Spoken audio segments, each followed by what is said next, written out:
Haleluya! Selamat pagi Bapak Ibu Saudara yang dikasihi Tuhan Yesus Kristus. Pagi hari ini kita harus semangat karena kembali lagi kita bertemu di dalam acara sarapan makanan yang sesungguhnya bagi kita semua.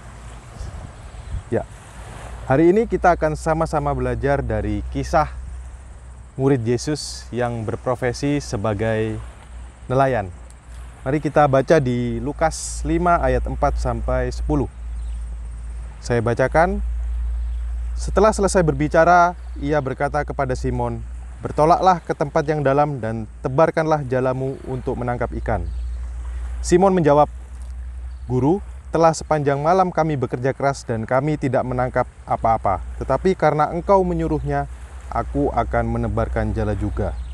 Dan setelah mereka melakukannya, mereka menangkap sejumlah besar ikan sehingga jala mereka mulai koyak. Lalu mereka memberi isyarat kepada teman-temannya di perahu yang lain supaya mereka datang membantunya.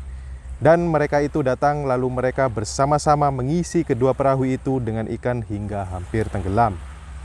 Ketika Simon Petrus melihat hal itu, ia pun tersungkur di depan Yesus dan berkata, "Tuhan, pergilah daripadaku karena aku ini seorang berdosa." Sebab ia dan semua orang yang bersama-sama dengan dia takjub oleh karena banyaknya ikan yang mereka tangkap. Demikian juga Yakobus dan Yohanes, anak-anak Zebedeus yang menjadi teman Simon. Kata Yesus kepada Simon, "Jangan takut, mulai dari sekarang engkau akan menjala manusia." Haleluya. Di sini Simon dan saudaranya serta teman-temannya berprofesi sebagai penjala ikan. Profesi ini artinya adalah pekerjaan yang mengandalkan suatu keahlian tertentu. Nah, saya membaca artikel di internet yang dibuat oleh Billy Guido STH. Dalam tradisi tradisional, ketika seorang nelayan pergi menangkap ikan, ada beberapa hal yang harus diperhatikan. Yang pertama, nelayan biasanya mempelajari karakter dari ikan dan habitat mereka hidup. Hal ini berkaitan dengan sifat dan cara ikan mencari makan serta tempat yang disukai ikan untuk hidup. Ini berbicara mengenai mengenal dan memahami ikan tersebut. Dan yang kedua, nelayan mempelajari dan memperhatikan kondisi langit karena mereka percaya pola ikan dalam mencari makan, yaitu dipengaruhi posisi bulan dan matahari. Bahkan juga mereka melihat apakah cuaca hari itu memungkinkan untuk mereka pergi menangkap ikan atau tidak. Nelayan melihat kondisi yang ada dan tidak bertindak terburu-buru dalam menangkap ikan.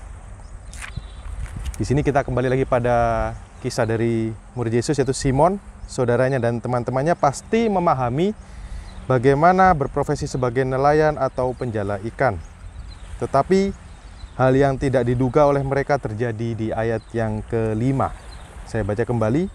Simon menjawab, "Guru, telah sepanjang malam kami bekerja keras dan kami tidak menangkap apa-apa.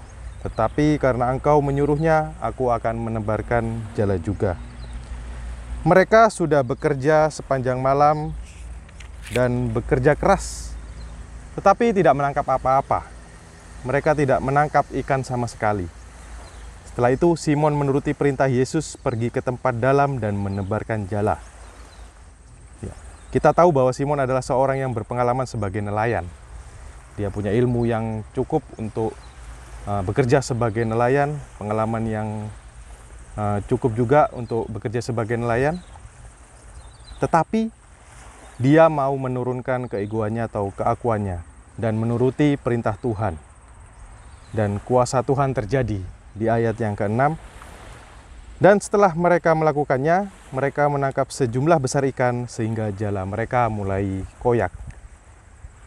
Bapak, Ibu, Saudara-saudara, jika kita menurunkan keegoan kita dan biarkan Yesus masuk berkuasa dalam hidup kita, hati kita, pasti kuasa Tuhan bekerja dengan luar biasa. Nah, mari kita langsung loncat pada ayat yang ke-10. Demikian juga Yakobus dan Yohanes, anak-anak Zebedeus yang menjadi teman Simon. Kata Yesus kepada Simon, "Jangan takut, mulai dari sekarang engkau akan menjala manusia." Menangkap ikan dalam teks ini berbicara mengenai hasil atau tujuan yang Yesus inginkan dari kedua tindakan yang sebelumnya Yesus sudah perintahkan. yakni bertolaklah dan tebarkanlah, seperti yang di ayat 4 disebutkan tadi. Nah, Yesus memakai kata ikan untuk menggambarkan jiwa-jiwa yang mau Dia tangkap. Tugas ini juga yang Allah berikan kepada kita, yakni menangkap jiwa-jiwa dan memenangkan mereka. Setidaknya ada dua hal yang harus diperhatikan ketika menangkap jiwa-jiwa.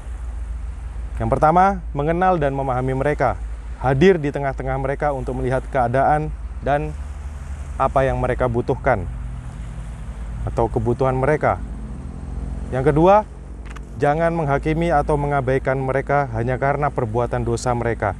Yang harus menjadi fokus kita adalah jiwa yang mau dan bisa diperbarui di dalam Yesus. Dan hal yang harus kita sadari adalah Yesus tidak pernah membedakan orang dan Dia adalah Tuhan atas semua orang.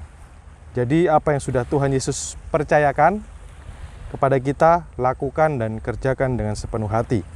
Karena bukan kita lagi yang berkuasa, tapi Dia yang berkuasa dan bekerja sepenuhnya untuk kita. Haleluya.